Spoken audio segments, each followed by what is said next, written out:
Vem cá! Vem cá! Vem cá! Vem cá! Vem cá! Vem cá! Vem cá!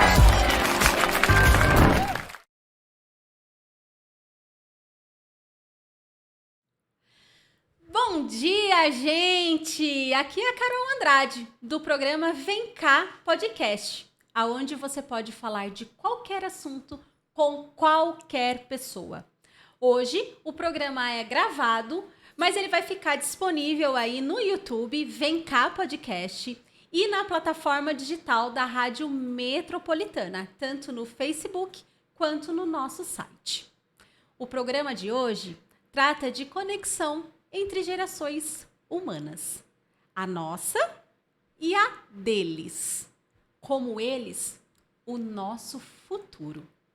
Meu bate-papo hoje é com Rodolfo Kapler, piracicabano, pesquisador, teólogo, colunista da Veja, entre tantas outras coisas, e autor do livro Geração Selfie, que vai nortear o nosso podcast hoje. Muito obrigada por estar aqui e se disponibilizar a fazer esse bate-papo conosco, Rodolfo. É uma grande alegria estar aqui no seu programa, Carol. Quero também aí saudar os telespectadores, a galera que nos acompanha. Um prazer enorme estar aqui com vocês. Muito, muito obrigada mesmo.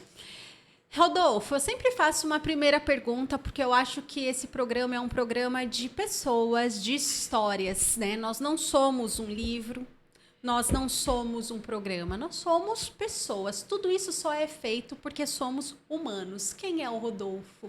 Sua família, sua formação, sua profissão?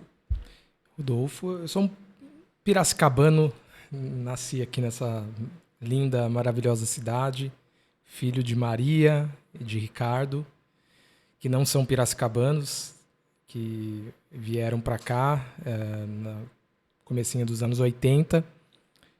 Tenho 3 irmãos, sou o mais novo, sou caçula.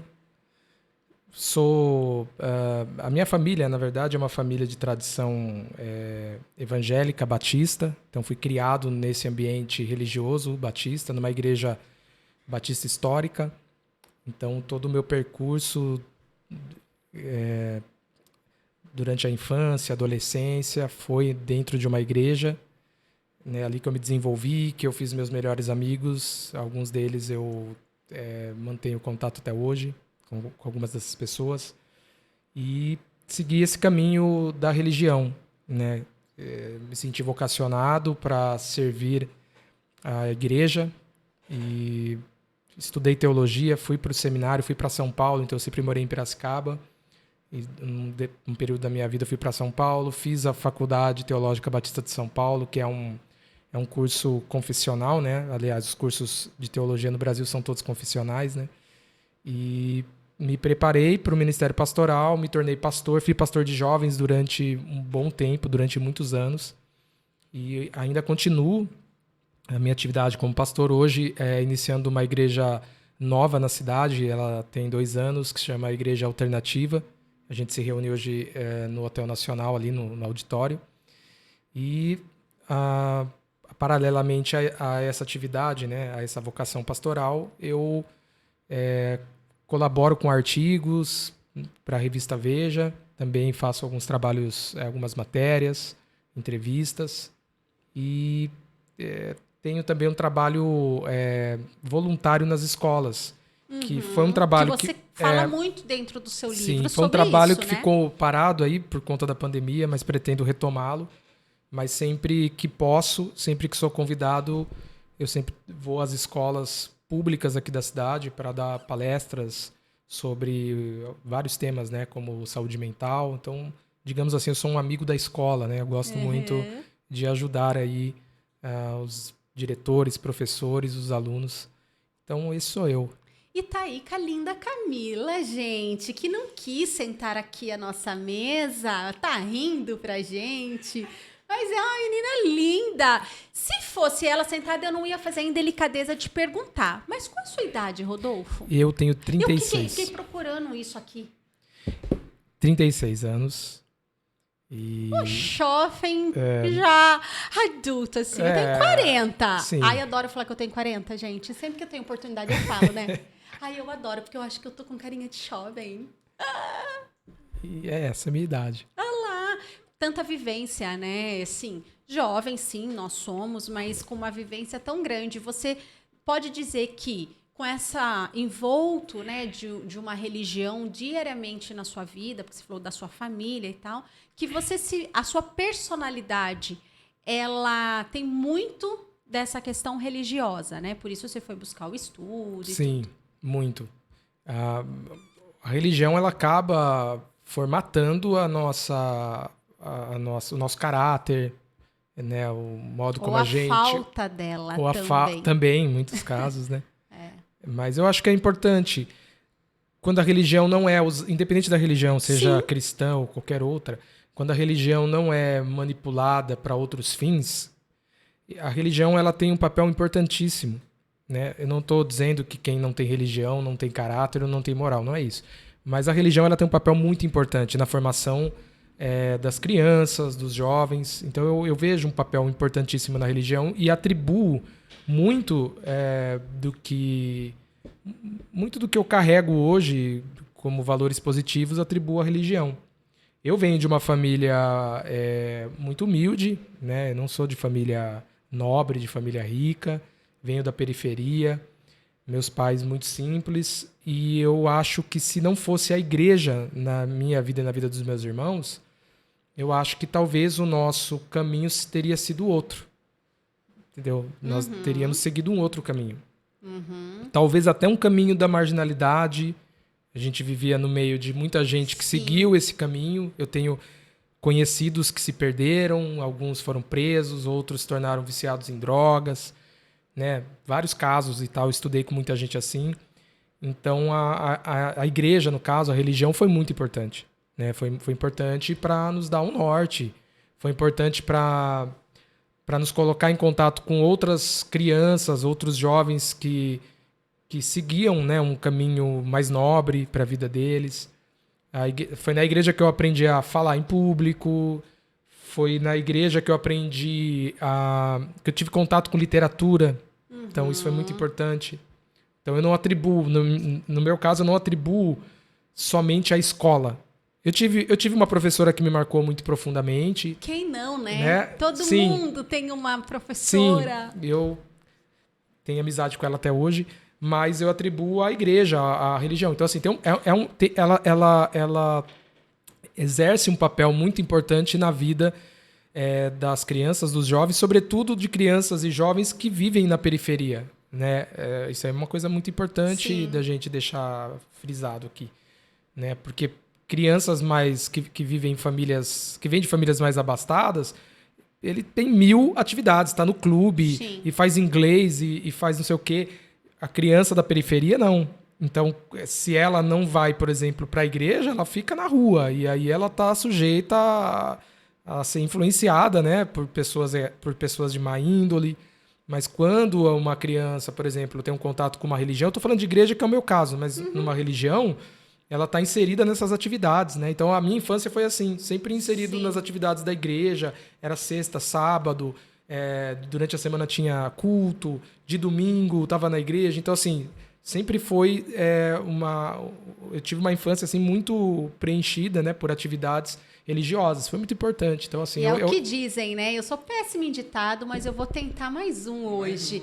É a cabeça vazia. É a morada do diabo, acho que é alguma coisa assim. Sim, oficina do diabo, né? Isso aí. Sim. E aí você, independente da atividade proativa, enfim, uma atividade física, uma religião, uma música, alguma coisa, além da escola, essas crianças precisam ser expostas, né? Acho importante isso. Mas vamos falar do teu livro? Vamos. Olha só, por que eu convidei o Rodolfo, né? Ele tem um programa aqui na rádio também, na Rádio Metropolitana. E aí eu conversando com quem é esse moço aí? Falei pro Danilo daqui, quem que é? O Rodolfo, né? Ele aí falou tudo que eu já falei hoje, gente. Ele tem um livro. Aí eu fui olhar o livro, Geração Selfie. A hora que eu olhei, não sabia, não tinha lido sobre o livro, falei assim, ele me remeteu uma coisa, esse livro, a chamada, né? Geração Selfie. Para mim era nós todos, era um tudão de pessoas que vivem hoje no mundo digital, que é a geração selfie. Eu falei, não gosto muito desse povo aqui, ó.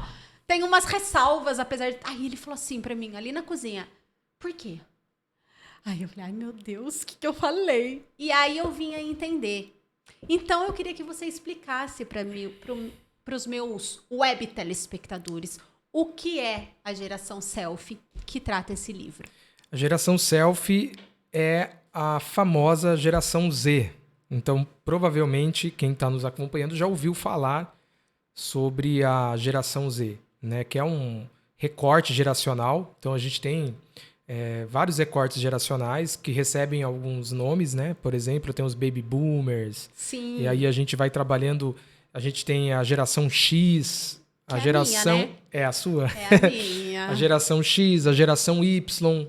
Isso. E a geração Z, que é a mais nova geração de jovens hoje. E tem uma nova geração que está surgindo. Felipe, a dele. Ai, cara de pau. E tem uma nova geração que está surgindo, né? Que são aqueles que nasceram a partir de 2010, que alguns estudiosos estão começando a chamar de geração alfa no Brasil, mas nós não temos nenhum... Eu ouvi alguma coisa mas não já. temos nenhum estudo substancial, né, com essas crianças. Então, a geração Z é a mais nova geração de jovens, a geração mais recente, né? Ou os chamados de centennials. Que já chegou sabendo digitar no celular. E Z, porque é a geração posterior a Y. Então, isso é uma coisa muito... Ou você não tem mais, gente. É uma coisa geração... bem... Eu pensava sempre isso, X, Y, Z, e agora? Que vem? Aí tá E falando não se- dessa alfa.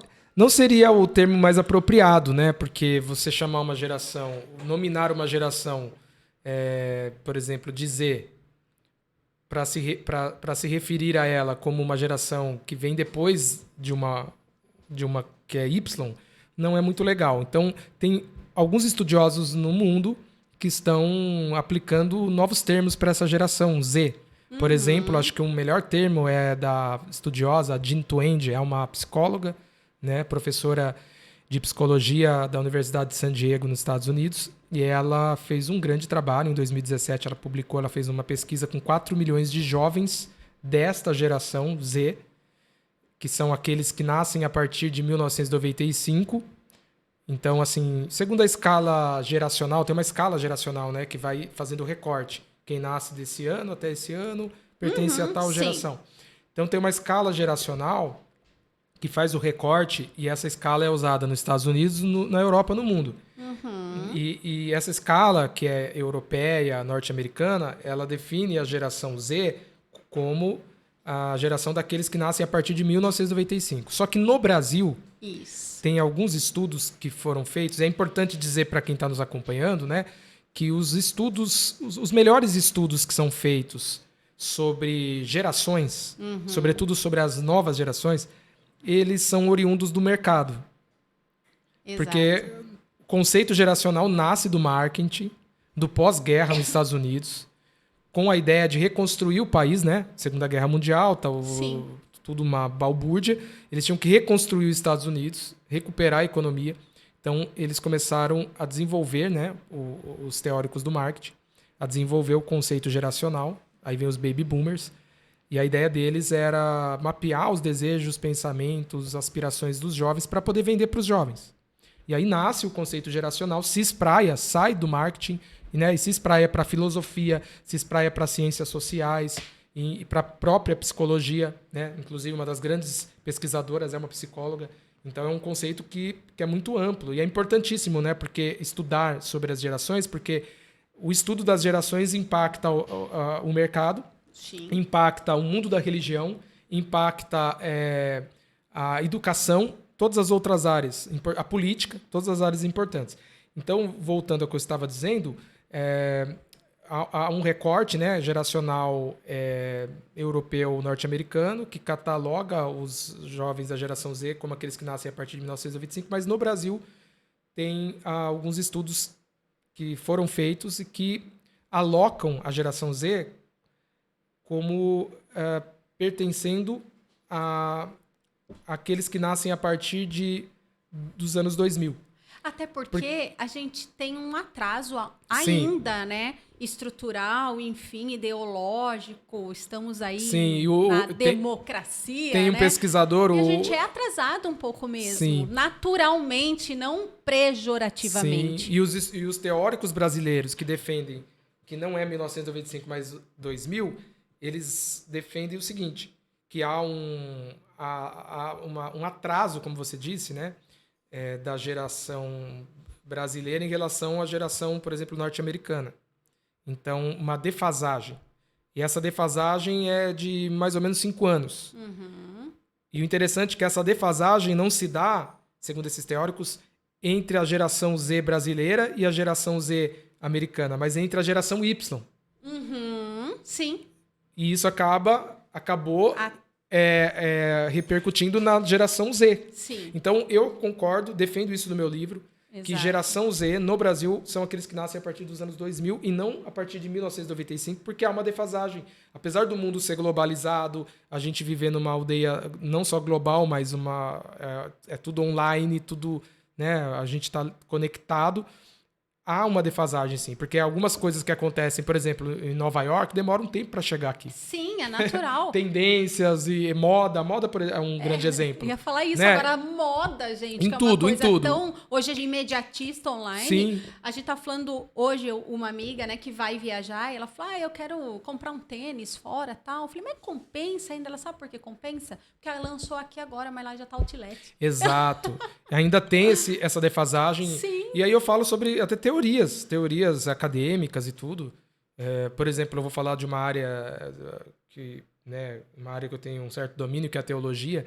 Um exemplo, surgem correntes teológicas que chegam no Brasil e nos Estados Unidos já aconteceu há 6 anos atrás. Sim, e aí aqui surge como algo novo. E isso em todas as outras áreas, né? Você tem teorias no campo das ciências sociais que já foram ventiladas na Europa, nos Estados Unidos e chegam no Brasil como algo novo, né? E não é nada novo. A gente fala que a gente vive uma democracia jovem, né? Porque o Brasil é um país jovem. E é verdade, querendo ou não, a gente está sofrendo daquilo que a gente ia sofrer mesmo. O Acácio, um amigo meu, vereador hoje na cidade, ele veio aqui em alguns programas passados, e aí ele disse: nós estamos numa era adolescente da democracia. Eu achei legal isso, para fazer sentido. o contraponto de jovens, porque a gente está nisso mesmo. Imagina, gente, você que tem filho adolescente em casa, imagine que nós estamos nessa vida aqui, nesse momento, sim, faz sentido. Turbulento, que é natural da idade. Sim. Você me falou Ou uma igual coisa... aquele rapaz, aquele homem, né? Que tem uma filha adolescente de 14 anos que tem um corpo de mulher. Sim. Mas ela é uma adolescente, é o Brasil. É mesmo. Você me falou isso corpo de mulher, mas não é uma mulher, é uma gerações... menina. Então o Brasil também é um país que, né, assim, um país grande, um país que tem tudo para ser uma grande potência, mas ainda somos, Exato. né, somos muito jovens ainda, né? 500 anos de... E não é 500 anos de democracia, são 500 anos. Já dizia nosso amigo cantor falecido: somos tão jovens. A nossa péssima cantora, gente. Renato desculpa, Russo, tá, né? galerinha? Desculpa, vamos lá. Olha só, como uma boa marqueteira, você falou aí, puxei alguma coisa aqui que você falou sobre... começa tudo com o mercado para analisar gerações, e é verdade, sabe? Que quando surge o Reels no Instagram, né? Que são os videozinhos mais rápidos, muito do que o meu amigo Mark, eu falo, né? Zuckerberg. Veio o meu amigo Mark Zuckerberg trouxe do TikTok mesmo, para ele blindar a rede dele. Alguns clientes, até hoje eu tenho, mas isso já foi quebrando, tá sendo quebrado, mas assim... parece tudo macaco lá pulando, que nem tudo besta. Era assim mesmo que o povo falava quando surgiu o Reel, sabe? Porque eu não vou ficar lá fazendo dancinha, não sei o que lá. Primeiro, a gente não precisa fazer dancinha para utilizar da ferramenta. Segundo, se você não utilizar, meu amigo, você não está se comunicando com hoje quem quer te ouvir nas redes sociais. Então, claro que você não precisa... Eu adoro, gente. Adoro fazer... Adoro. Mas eu entendo que talvez você não goste. Legal. Mas você tem que achar um jeito de usar aquela ferramenta e se comunicar com essas pessoas, porque elas podem não ser seu cliente hoje, mas elas serão daqui a alguns anos, e se você quiser prosperar o teu negócio, meu amigo, você vai precisar se comunicar com elas. Não é verdade? É verdade. O que você pretende com esse livro? Que pergunta capciosa, né? Mas só antes de responder, Tá bom. só vou concluir. Então, a geração selfie, a geração Z, eu denomino de selfie por várias razões que eu alisto aqui no livro, bem no comecinho, no primeiro capítulo. Né? Uma das principais razões é porque as selfies, né? Tirar uma selfie, que é uma Sim. foto, uma fotografia de si mesmo, né? Sim. Surge em 2002 na Austrália. Sim. Então é muito interessante. O primeiro cara que faz uma selfie Eu é um li jovem isso aqui, australiano, você eu viu? achei muito legal, porque na verdade eu já ouvi dizer que a selfie tinha sido criada por aquela... que tem um programa de TV norte-americano, uma loira, que dizem que era ela no Oscar. Aí você me conta isso aí com dados e fatos, que foi Sim. esse cara. Achei Foi ótimo. um jovem em 2002, estava bêbado e aí ele tropeça, ele se machuca e posta uma foto de si mesmo, tal, e aquilo viraliza e aí a gente começa a ter a prática das selfies, né, a fotografia de si mesmo. Então, as selfies, ela é um estigma, não, digamos assim, as selfies, elas são, elas definem, né, a nova geração. E também existe hoje uma política, uma forma de política que utiliza as selfies, que é a cidadania selfie.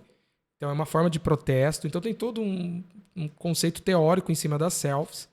Né? É um emblema, eu falei, a palavra é emblema. É um emblema da nova geração, as selfies. Uhum. Então, que é uma geração também um pouco centrada em si mesma. Uhum. Então, tem o lance da selfie, né? Verdade. De ser muito focada nos seus próprios problemas e tudo mais.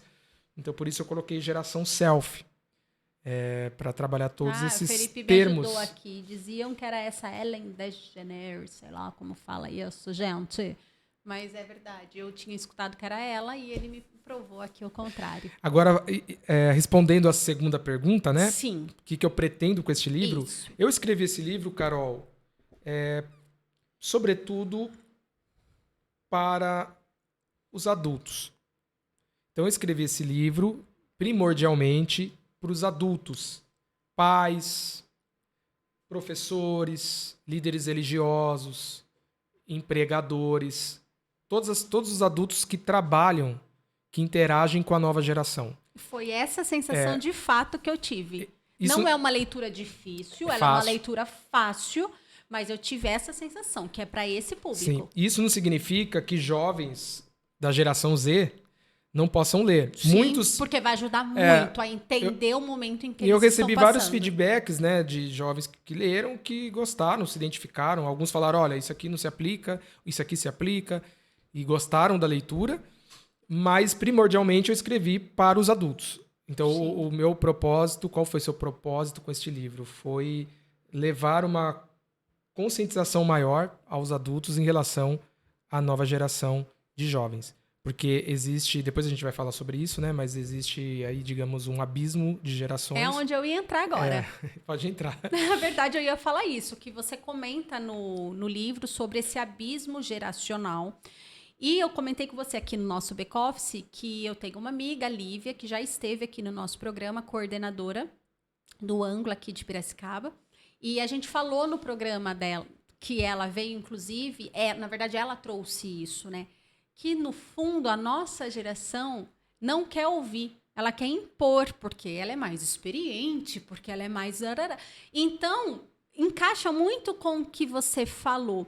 Agora, como fazer, Rodolfo, essa conexão entre as gerações? Então, eu sempre digo, eu sempre digo nas palestras que eu dou, quando eu dou palestras para professores ou para adultos, ou até para os próprios jovens, eu sempre enfatizo que há um abismo geracional, que é natural, né? Sim. Sempre existiu, né? Sempre mesmo. A gente até, você citou, você cantou aí um trecho de uma música do Renato Russo, né? Sim. Então a gente tem várias músicas interessantes que falam do abismo de gerações. O próprio Renato Russo cantou isso, né? Pais e Filhos é um exemplo. Sim. E então há um abismo que é natural porque cada geração reflete os anseios, reflete as crises, reflete o momento político de suas épocas. Então, assim, né, cada geração vive um tipo de cultura e aí vai sempre haver um abismo porque você pega um pai em relação a um filho, ambos pensam a realidade de forma diferente. Da forma que eles têm como crença e vivência. Sim, ambos enxergam o mesmo problema de forma diferente. Então, né, eles vivenciaram momentos históricos diferentes. Então, eles ouviram músicas diferentes. Sim. Assistiram programas diferentes. Então, é tudo diferente. Então, há um abismo que é natural. E o que a gente pode fazer para, né, diminuir esse abismo geracional? Então, o livro também é uma resposta a esse abismo. É uma tentativa de estabelecer pontes, né, a um abismo. Vamos estabelecer uma ponte para que a geração Z se comunique com as outras gerações, com as gerações anteriores a ela. Sim. E vice-versa.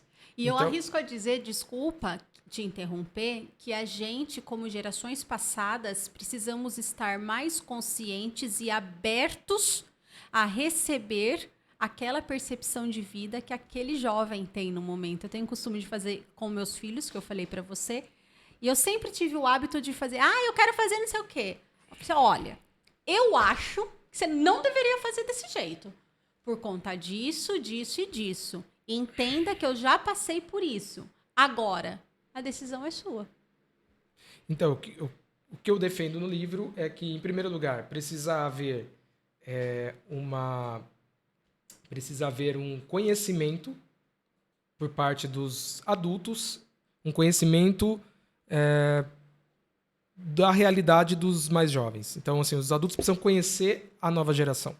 Então, tem pouca informação. O livro vem para dar essas informações. Não é um livro que busca se aprofundar nos temas. Eu acho que uma das boas contribuições do livro é a bibliografia. Então, é um livro que tem bastante nota de rodapé. Então, eu fiz uma pesquisa extensa. Então, para quem quer aprofundar cada tema, tem várias menções de livros, de autores, né? Então, eu inicio... Citações, eu inicio um diálogo aqui. Então, a ideia é passar ali, né, demonstrar os principais comportamentos dessa nova geração para que os adultos possam conhecer melhor. Porque às vezes fala assim, não, mas eu já lido com os meus filhos. Isso não significa que você conhece a geração dos seus filhos. Exato. Eu ouço muitos professores dizerem assim, mas eu trabalho 24 horas com aluno, com 24 horas não pode falar, né? Mas eu trabalho todos os dias com adolescentes e estou muitos anos nessa empreitada. Mas isso não significa que você conheça a nova geração. Porque eles têm um jeito de pensar, de entender a realidade, um modo de se comportar. Então, acho que, em primeiro lugar, para que esses abismos sejam diminuídos, ou que a gente estabeleça pontes entre as gerações, é necessário um desprendimento dos adultos para que busquem conhecer a nova geração. É necessário aproximação. Os adultos precisam se aproximar dos mais jovens. A gente, às vezes, não se aproxima, não tem contato. E aí isso serve para tudo, né? Pais que não se aproximam dos filhos para tentar entender o universo do filho, mas só julga. Esse moleque defende isso, acredita nisso, mas não procura se aproximar. Professores que às vezes lidam com alunos, mas não se aproximam de verdade, né? Porque uma coisa é você dar aula, se aproximar e entrar no universo deles. Exato. Esse é até um ponto, né?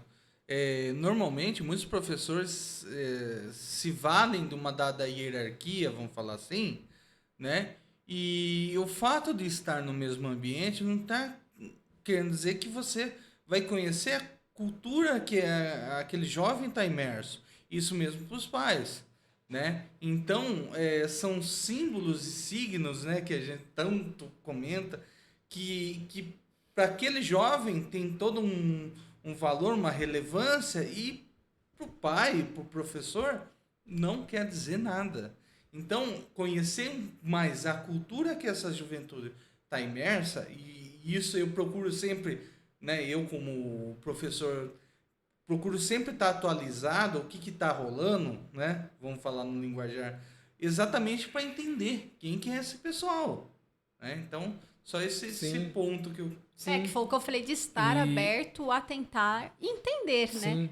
Então, essa aproximação... Aí, estou falando aqui sobre professores, Aí entra também até os empresários, empregadores, que às vezes precisam conhecer mais essa nova geração. na minha se envolver época- mais para entender Não, por na que que eles época são do jeito que são. Dos meus pais, não na minha. Se tivesse tatuagem, não era um bom funcionário. Exatamente. A pessoa ia de manga longa pra não ver que tinha tatuagem, que senão... E de Sim. fato, a tatuagem veio, dizem, dos presidiários e tal, mas eu lembro disso.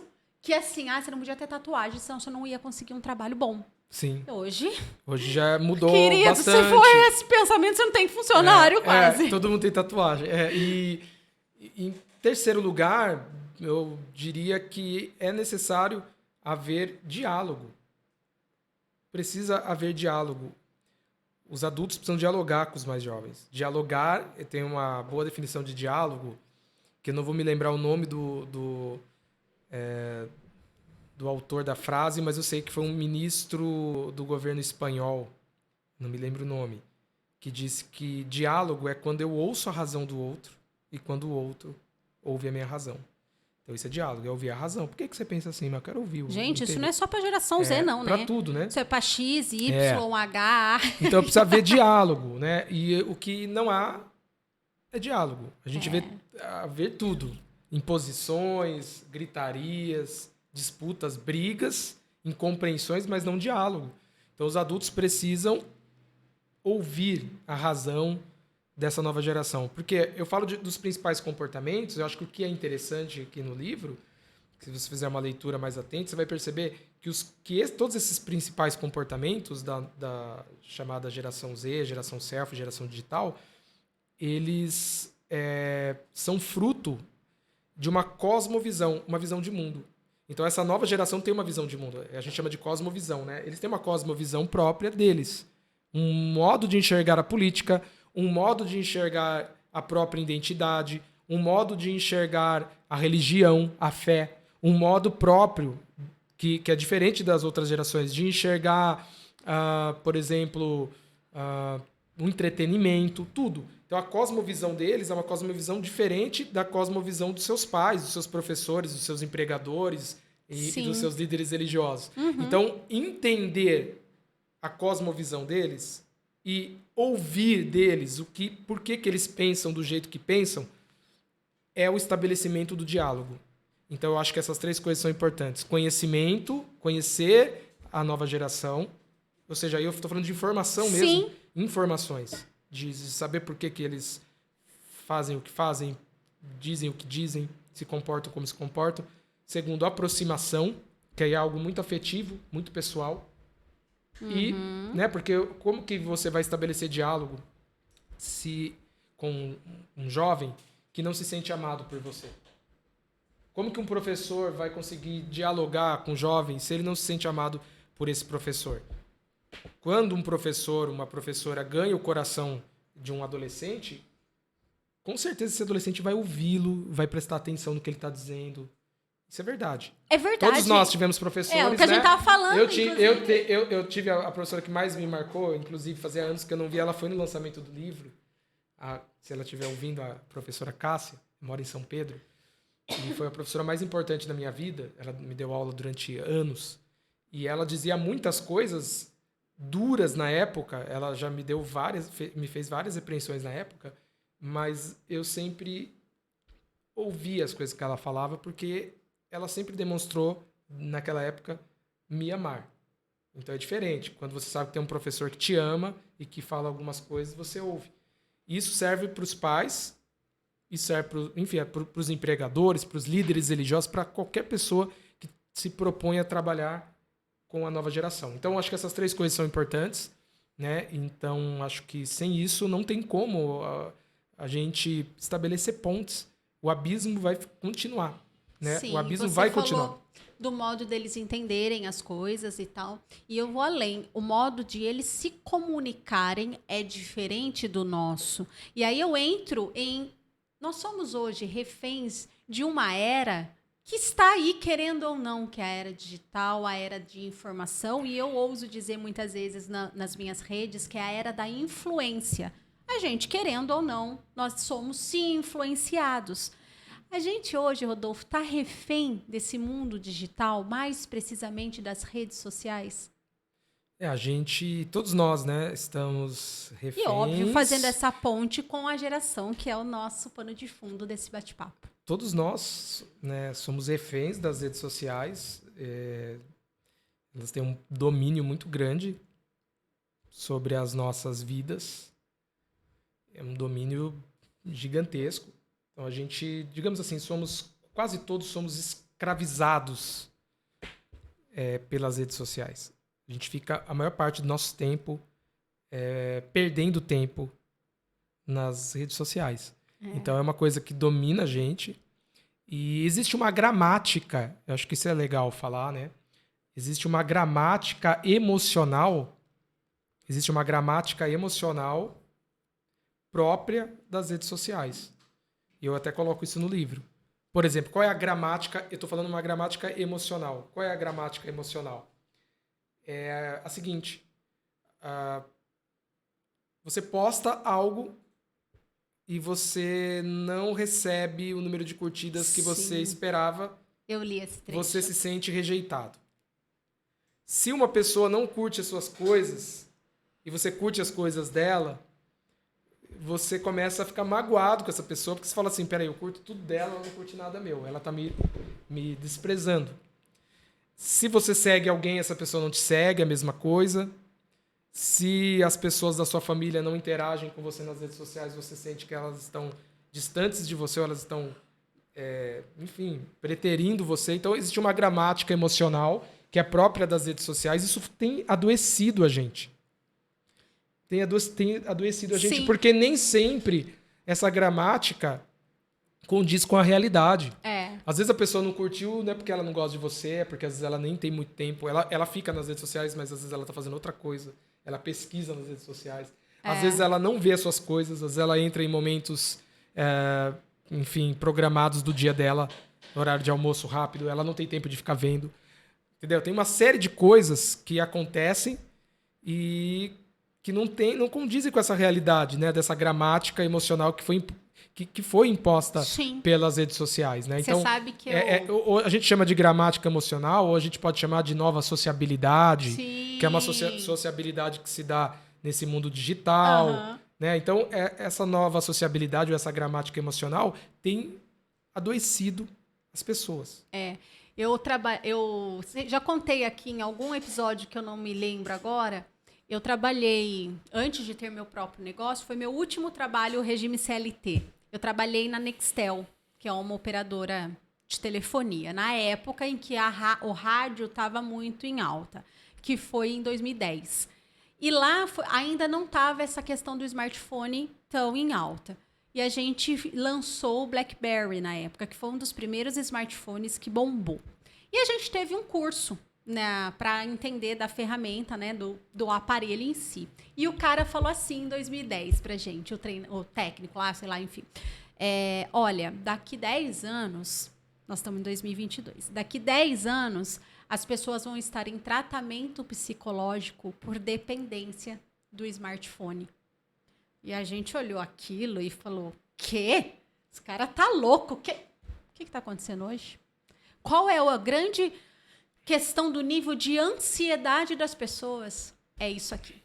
Em diferentes níveis, em diferentes momentos e situações. Mas é o digital. Que a gente não fala só de rede social como Instagram, Facebook, TikTok. A gente fala de WhatsApp. Que as pessoas esquecem que é uma rede social. Então, assim, isso gera muito. Agora, Rodolfo, o que isso fica? Como que isso impacta? Porque eu me sinto desconfortável, que eu percebo que essa era digital em que eu ganho dinheiro com isso, porque eu tenho uma agência de marketing que é inteira digital. Como ficam as relações pessoais? O sentar num café e num bar e estar com aquela pessoa naquele momento. É triste, eu acho, isso. As relações interpessoais cada vez mais são líquidas. Aí eu vou fazer referência ao grande sociólogo Bauman. Elas são líquidas. Ou, como diz o próprio Bauman, são relações de bolso. Aquelas relações que você descarta quando deseja. Elas não são duradouras. E hoje é assim, você inicia uma amizade com uma pessoa, você fica muito próxima dela, no outro dia você simplesmente descarta a amizade porque alguma coisa aconteceu que você não gostou. Não é mais como era antigamente, que as pessoas brigavam, se reconciliavam, faziam as pazes, passavam por cima dos problemas, né? E continuavam a desenvolver um tipo de amizade, um tipo, enfim, de relacionamento. Hoje não. Hoje os relacionamentos não são nada duradouros, são muito líquidos, frágeis, porque eles se iniciam muitas vezes no mundo digital. Sim. Ou se não se iniciam no mundo digital, eles se desenvolvem no mundo digital. Exato. Às vezes a pessoa, um exemplo, um jovem conhece, um rapaz conhece uma moça numa balada, eles têm uma interação, né, ali pessoal, depois eles vão manter relacionamento.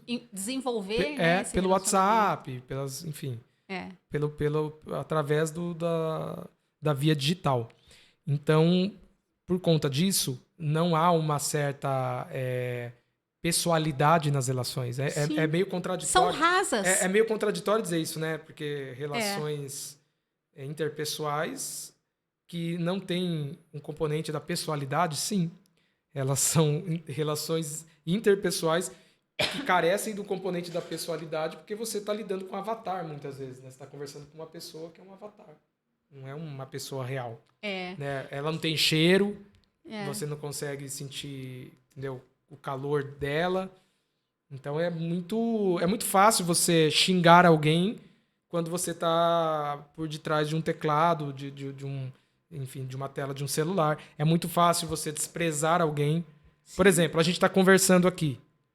Não tem como pegar e virar as costas e deixar você falando comigo. Isso é um ato de extrema má educação. Mas no WhatsApp a gente faz isso. Sim. Você está conversando com alguém, daí você falo, tá de saco cheio, você fala, não vou responder. Entendeu? Eu falo assim, essa pessoa teria coragem de falar isso olho no olho? Não, né? Porque nunca. A gente vai entrar em algumas coisas aqui de bullying, essas coisas, né, de cancelamento de internet.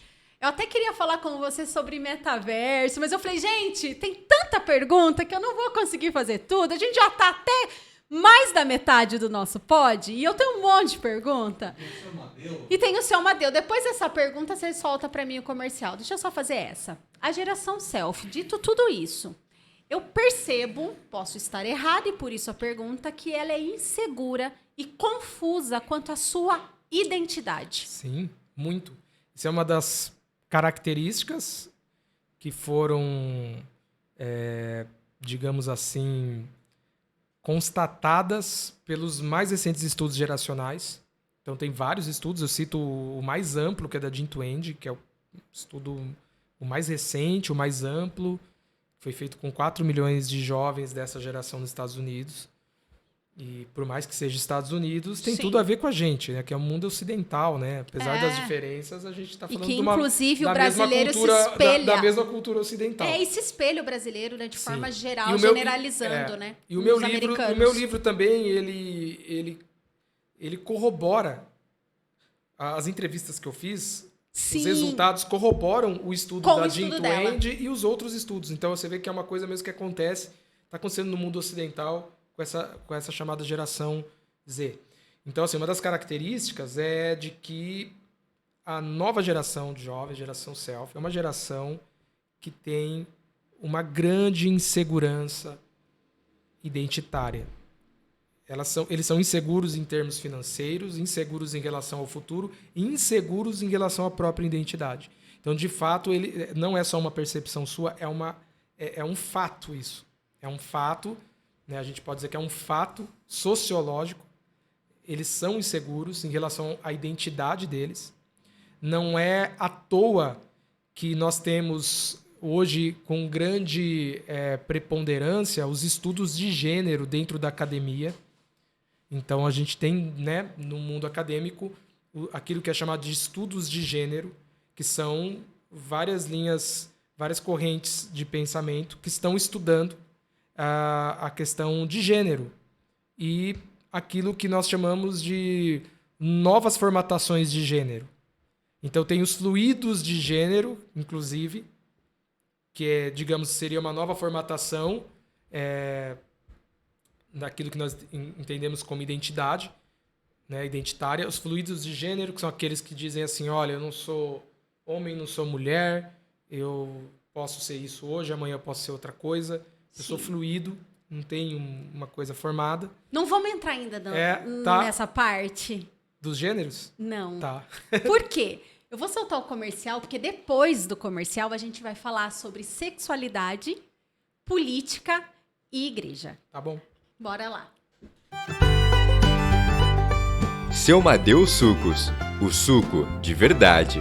Localizado na rua Doutor Paulo Pinto, 1041, no bairro São Dimas, em Piracicaba, a casa de bebida saudável e nutritiva oferece mais de 30 sabores e sem nenhum aditivo ou açúcar.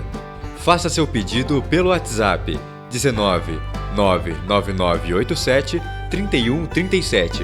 Experimente e se surpreenda. É suco natural, é suco de verdade.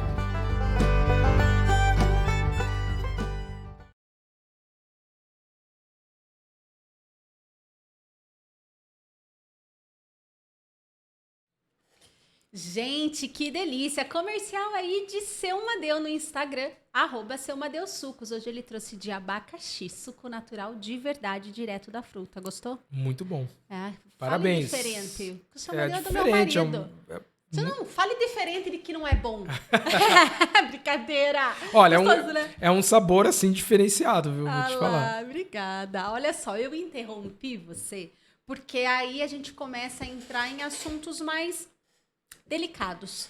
E assim, eu faço esse programa e toda vez que eu entro numa pauta mais delicada, eu digo que eu quero ter a oportunidade de falar aquilo que eu de fato acho, que me incomoda ou que eu acho que é legal, porque eu acho que a gente é feito disso, de verdade. Se eu não posso ter a vergonha de estar errando de repente no meu pensamento, porque eu tô aqui para aprender, como eu posso estar ensinando alguém, né? E aí eu vou entrar numa opção sexual.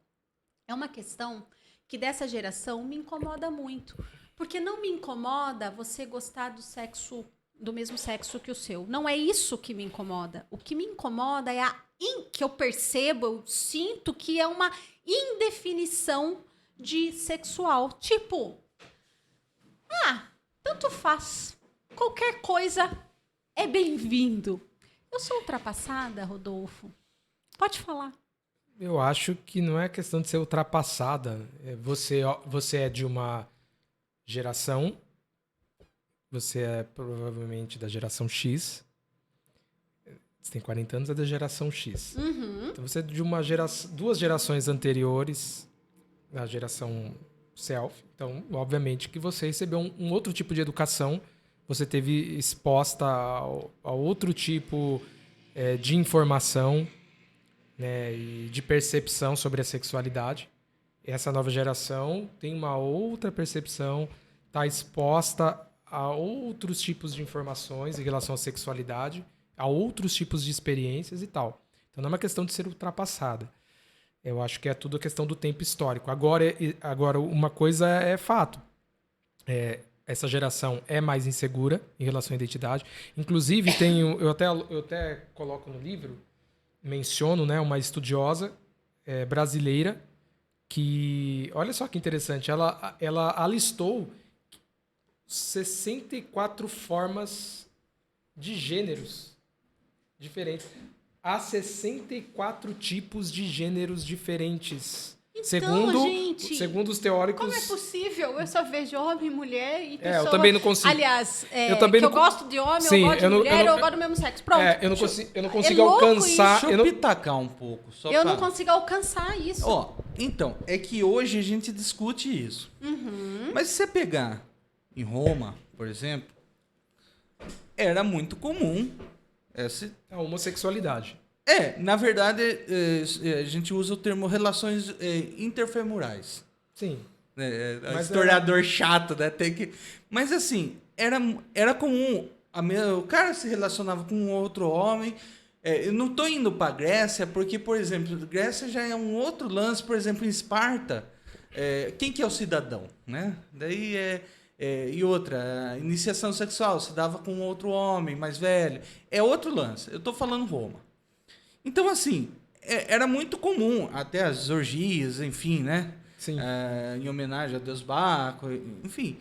E era algo dado daquela sociedade que, tipo assim, não gerava, até porque a gente não tinha as culpas advindas posteriores que veio do cristianismo, que é a ideia do pecado. Sim.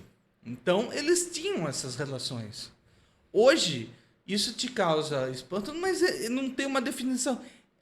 Já houve isso em outro momento, né? Então, e aí? Não é qual é o correto, qual é... Cada geração está imersa numa cultura. Já houve, havia as relações entre pessoas do mesmo sexo. Você até citou, tipo, o próprio Alexandre, né? O Grande, ele tinha lá os seus menininhos, né? Com quem ele se satisfazia e tal. E era uma coisa, assim, digamos, culturalmente normal. Mas acho que a questão é outra, porque a questão é a seguinte. É que hoje você tem teorias, são teorias filosóficas, digamos assim, sociológicas, que postulam que é possível você desconstruir a sua identidade. Então, tudo isso vem da filosofia, vem do desconstrucionismo. Por exemplo, o Jacques Derrida, que é um filósofo que eu gosto muito, que eu, inclusive, li muito sobre ele, e ele é o pai do desconstrucionismo, dessa corrente filosófica. Então, a ideia de você desconstruir, né, e você desconstrói aquilo que você tem como sólido, aquilo que foi legado pela religião, pelo cristianismo, enfim, você tem algo sólido que você recebe. Por exemplo, a identidade sempre foi, apesar de haver relações, né, entre pessoas do mesmo sexo e ser algo até natural, mas a gente, depois, com o advento do cristianismo, todo mundo aprendeu que existe o homem, né, segundo a concepção cristã, e mulher. E que o que não procedesse entre um homem e uma mulher era pecado, como bem disse o Felipe. E então foi criado uma concepção de identidade, né, que está relacionada ao seu sexo, homem e mulher.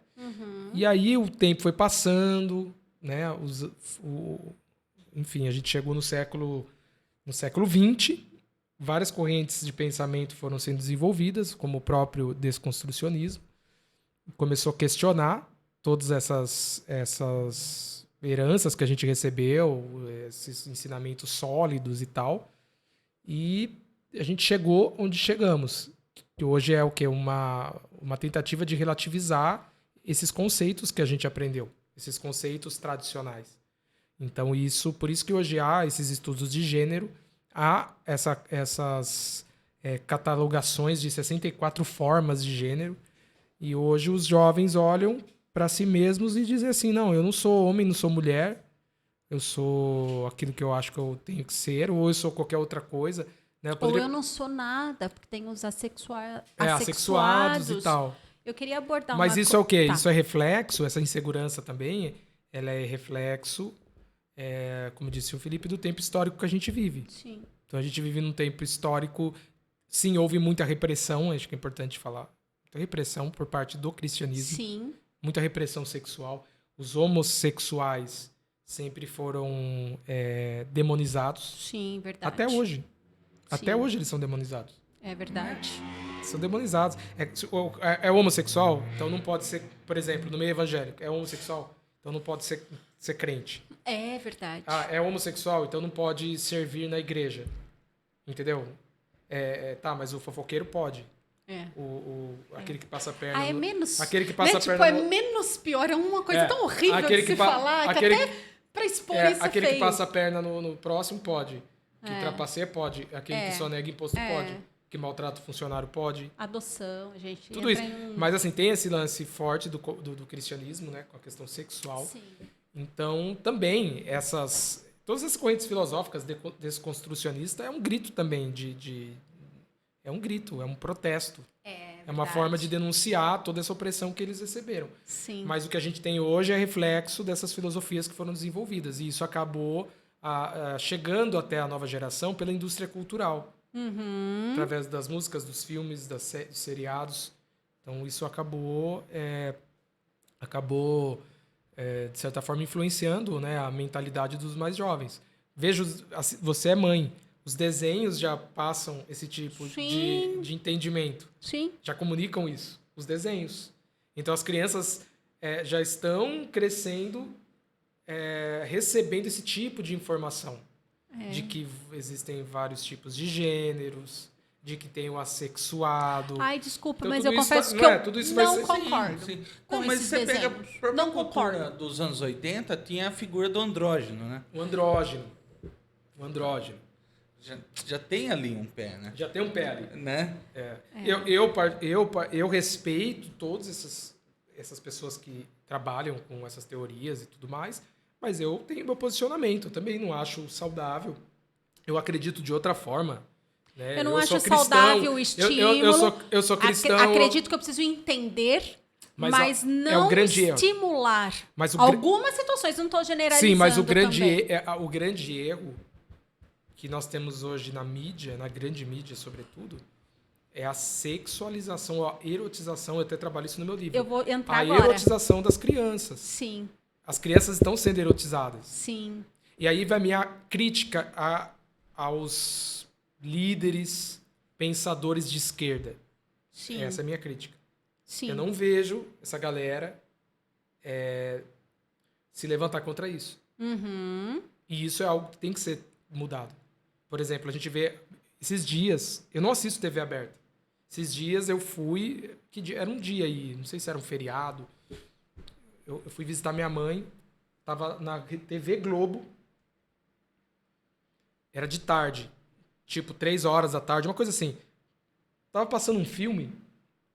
2 jovens adolescentes tirando a roupa. Se pegando, a moça de calcinha e sutiã, o cara de cueca se pegando na cama, 3 e pouco da tarde, uma coisa assim. Aí eu falei pra minha mãe, eu falei, viu, que loucura é essa? A Rede Globo tá passando isso de tarde. Tem crianças nas casas, famílias pobres que estão assistindo. Isso aí é uma aberração. Não é questão de moralismo, isso é questão de a gente proteger de fato as crianças. Isso é uma coisa muito errada. E não é E nenhuma... eu não vejo ninguém trabalhando essa questão da erotização, entendeu? E sabe As o que eu crianças estão vejo? sendo erotizadas. Sim. E não vejo isso como uma questão da direita ou uma questão de posicionamento político. E não é nem uma questão cristã, é uma questão humana, humanitária. Isso está gerando vários malefícios nas crianças, Sim, nos o que eu adolescentes. falo, na Que verdade... estão erotizados. quando E quando eu- uma criança é erotizada, ela fica muito mais suscetível a ser abusada sexualmente, Sim, a ser molestada Rodolfo, sexualmente. porque na verdade não é uma questão de a gente tem que mostrar como é a realidade. Não, mas é a maturidade. É cada coisa no seu tempo certo de ouvir. Eu ia falar uma coisa aqui, já vou entrar. Inclusive, nós estamos estourando nosso tempo, viu? Já estamos aí faz 5 minutos que a gente já precisa terminar. Vai ter que fazer mais um, né? Tem muita coisa, mas eu vou tentar abordar todos aqui, a gente vai ser mais sucinto.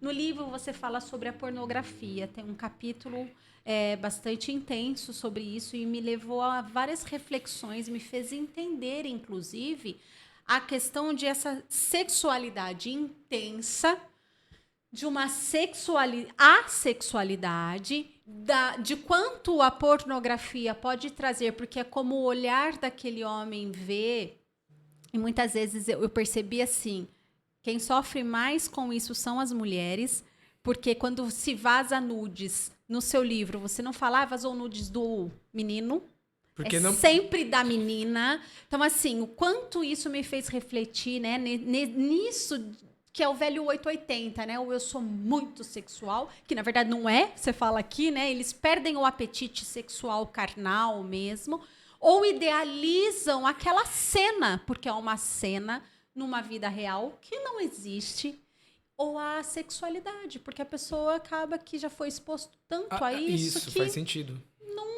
não tem mais valor, né? Faz sentido. Isso me fez refletir muito. Por isso, eu queria só Faz colocar, antes da gente partir para os outros 2 últimos pontos, o quanto esse programa é essencial. E eu fico grata de você estar aqui, porque eu quero compartilhar com muitas mães, profissionais, pais, porque é uma forma da gente buscar se mexer. Preciso entender mais, né? Foi muito válido, vale a pena a leitura. Muito obrigado pela oportunidade, né, de estar aqui no seu programa, de poder falar do livro. A gente sempre, né, é o meu primeiro livro, a gente escreve um livro para compartilhar uma informação, para compartilhar uma mensagem, né, alguma coisa que a gente acha importante. Esse livro, eu considero ele não apenas fruto, só para a gente encerrar, não considero ele apenas fruto... Não vai encerrar, não. Ah, tá. Vou fazer uma pergunta em duas. Eu não costumo... Aliás, 2 perguntas em uma. Eu não defino esse livro como fruto apenas de entrevistas que eu fiz, mas esse livro, na verdade, ele acaba fechando um ciclo da minha vida. Porque eu trabalhei com jovens no contexto da igreja durante 15 anos. Então, eu acho que é a minha contribuição. Sim. Então, eu estou deixando uma contribuição de tudo isso que eu vivi. E você viveu, essa foi a minha contribuição. Rodolfo, é importante a gente falar aqui que você viveu com jovens, mas você viveu muita coisa que você relata nos jovens aqui. Depressão, sim, esse acesso à pornografia. Sim, as minhas próprias experiências. As suas experiências fez você se aproximar desses jovens hoje com mais maturidade, sim. né? E no livro tem um caráter autobiográfico, porque eu acho que é importante... a gente... Eu me expus aqui. Sim. Mas eu acho importante porque eu sei que muita gente vai se identificar. Exato. Inclusive muitos adultos. E validar muitos o seu adultos. estudo. Sim, né? exatamente. Eu quero fazer a última pergunta que eu falei. Eu vou fazer 2 perguntas em uma, porque nosso tempo tá terminando. Até para eu não mais uma vez usufruir do seu tempo no programa agora eu entendo porque que esses podcasts aí, tipo Flow, os caras ficam 4 horas, né? 5 às vezes. Porque realmente, se botar... Tem muita coisa e eu nem acabei de ler, gente. Se botar a comida aqui e deixar, vai que embora. gostoso. Aí você entra, ela vai embora. Que gostoso. Olha só, na sua opinião, os jovens, eles estão menos envolvidos na política e na igreja nessa geração? Na política, naquilo que nós chamamos de política partidária, sim. Porque no Brasil, sim. E não só no Brasil, nos Estados Unidos também. Por uma razão. A nova geração se decepcionou muito com as lideranças políticas. E eu, quando digo a nova geração, e a minha geração também, que é a geração Y. Porque viu os escândalos e tudo que aconteceu, as corrupções, teve a Lava Jato, pessoas foram presas, o próprio Lula e muita gente estava envolvida com casos de corrupção, a gente teve impeachment. Então, assim... Essa geração viu muita coisa acontecendo, ou nasceu enquanto muita coisa estava acontecendo. Enquanto a gente falava que isso era errado, as coisas aconteceram. Então eles têm uma concepção pessimista em relação à política, que não é reativa, não é algo saudável. E também é uma geração que não se envolve com a política partidária por culpa dos partidos. Sim. Os partidos políticos, eles são analógicos.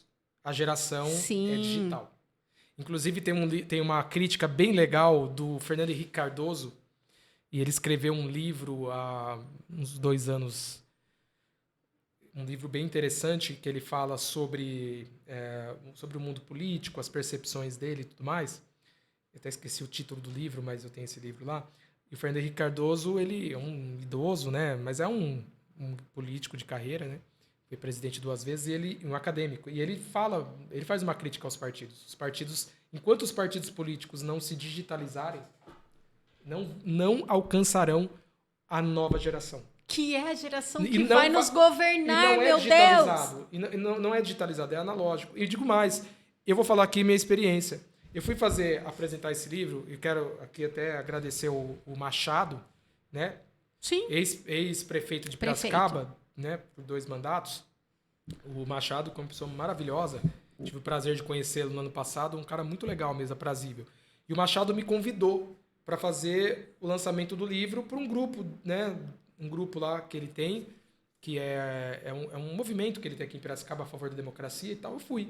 Foi numa cafeteria, ele falou, são poucas pessoas, mas gostaria que você apresentasse. E foi super legal, porque no final das contas foi todas as grandes lideranças políticas, só não o nosso prefeito, atual, que foi convidado, mas, enfim, ele nunca pode estar nos eventos de ninguém. né? Nem no próprio lançamento da prefeitura ele esteve, não mandou ninguém, então já é uma crítica a ele mesmo. Tirando isso, estava o Barjas, o Machado, a Coronel Adriana, quem mais? Tinha pessoas de vários partidos ali importantes. Quem mais estava? Eu até esqueci. O Adelino, a Rai, uma outra pessoa de outro partido que eu esqueci. Mas tinha uma galera ali que representava assim, as lideranças, né? Mas só que eu vi?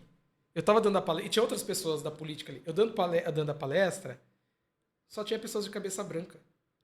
Tinha 2 jovens lá no fundo que eu acho que não tinha nada a ver. Elas estavam lá tomando café, viram. E tava prestando atenção. Mas eu não vi ninguém. E eu fiz a crítica. Eu falei, olha, cadê os jovens? Vocês são todos de partidos políticos. Tinha gente da direita e da esquerda. E do centro. Eu falei, cadê os jovens? Mas, e eu falei, Rodolfo... vocês são... Eu falei, Camila, com toda a educação. Falei, né, com muito carinho e tal, ri um pouco. Mas vocês são analógicos. E eles concordaram todos. O Barjas, o Machado, nossa, é verdade. Vocês são analógicos. Cadê os jovens? Eu falei, era para ter jovem. Eu estou apresentando um livro sobre nova geração, não tem um jovem representando o partido político. Eu falei, então, vocês precisam rever o ponto de vista de vocês. Todos vocês, estava a Coronel Adriana, todos concordaram. Rodolfo. Porque, de fato, não alcança, porque é uma linguagem arcaica. Exato. Não tem pouca representatividade. Cadê os jovens lá? Os jovens liderando. Veja os quadros políticos de Piracicaba. Não é interessante quem a são os essas quadros? pessoas, independente, eu não estou dizendo nomes que você citou, estou dizendo a essa cabeça branca, né? Não é interessante, porque o jovem critica. O jovem é chato, porque ele quer, de fato, mudar algo, porque isso é dele, né? Eu faço parte de um movimento político e, assim, eu sou há 40 anos e eu sou uma das lideranças mais jovens. E aí eu falo, gente, enquanto eu estiver aqui criticando o que eu, de fato, ainda... Eu acredito nisso e é por isso que eu estou criticando. Mas eles não querem ouvir essas vozes que criticam. Não é interessante, isso é triste. E posso te falar uma coisa? Você trabalha com marketing, só para a gente ir concluindo... Eu estou falando dessas lideranças. Elas não têm... A maioria deles não tem um Instagram, por exemplo, um perfil. Eles são líderes políticos. Sim. Sabe? Atrativo, que comunica. É um negócio zoado. Vai fazer uma arte, tá com o negócio lá torto. A nova geração, você sabe disso, não sente ali representada. Isso. Atraída. Então, assim, e também os partidos políticos perderam contato com a realidade. Os partidos políticos não estão realmente nos bairros, conversando com os jovens. Não vai atrair. Agora, vamos falar falar da então, igreja? Assim, eu acho que tem que digitalizar os partidos e precisa ter mais gente jovem. Porque, vamos supor, você é uma jovem de um partido. Pode ter certeza que se um dia você for falar numa escola, em algum lugar, algum jovem já vai se identificar. Uma menina vai falar, olha, ela é jovem, ela falo sempre olha, eu isso. quero me envolver. Mas agora vai lá, só gente idosa. Eu respeito a carreira política dessas pessoas todas que eu citei na cidade, são meus amigos, eu conheço, mas estou dizendo assim, que um jovem não se identifica. O cara vê lá o tiozão, fala, o que eu tenho a ver com isso? O ponto é, qual é o seu legado, né? Exato. Eu ia falar isso, eu estou trazendo, assim, como uma ousadia dentro da nossa direção estadual, São Paulo, que é o maior colégio eleitoral do meu partido, uma jovem, a gente estou chamando carinhosamente de trainee, porque, assim, o homologado no estatuto, na assinatura, já não tem vaga, vamos dizer assim, né? Mas eu vou trazer, ela tem 20 e tantos anos, estudante de contábeis, e eu vou trazer ela, porque eu brigo com isso, sabe? Além de ser uma mulher, porque hoje eu sou a única dentro dessa direção. Também falta isso. Representatividade feminina. Ai, gente, é muito assunto! Né? De negros. Olha só, Rodolfo, segura aqui. Nós vamos encerrar agora com a promessa de que nós vamos falar nós vamos fazer outro para falar sobre jovens na política, na igreja, como envolver esses jovens e coisas positivas, combinado? Combinado. Eu quero que você faça seu encerramento e depois eu faço o meu aqui. É isso, gente. Quero agradecer, Carol, pela oportunidade, pelo carinho, a generosidade de estar aqui, falar do livro. Para quem está aí, eu vou fazer um merchanzinho, né? Isso livro, aí. Você pode adquirir vários sites, pela Amazon, pelo site da editora Quitanda, tá em tudo que é lugar, até na Magalu você encontra. E tem, para quem mora em Piracicaba e quiser comprar, comigo tem alguns exemplares lá, a gente pode combinar. a forma de pagamento e tudo mais. Mas para quem está em Piracicaba, porque fora de Piracicaba fica ruim para você, você vai pagar um valor muito alto, nem compensa. Mas e você pode adquirir também no formato em e-book. Então você pode comprar lá pela Amazon também, tá bom? Então fica aqui meu incentivo para você comprar o livro. Muito bom! Gente, muito obrigada, Rodolfo. Que papo gostoso, não é verdade, gente? Olha só, também vou mostrar, porque eu ganhei aqui, ó. Como eu comprei com ele aqui, aí eu tenho uma dedicação de Rodolfo. Olha só, gente, papo muito essencial. Se eu fosse você, eu ajudava esse programa a chegar em muita gente que precisa ouvir o pouco que a gente escutou hoje e compra esse livro. De verdade. Porque eu acho que vai fazer muita diferença para mães, profissionais dessa área, políticos, né? Pois é. Então eu agradeço demais a sua audiência. Semana toda fica aí o programa no ar e até o próximo. Até mais, gente. Tchau, tchau. Tira uma foto.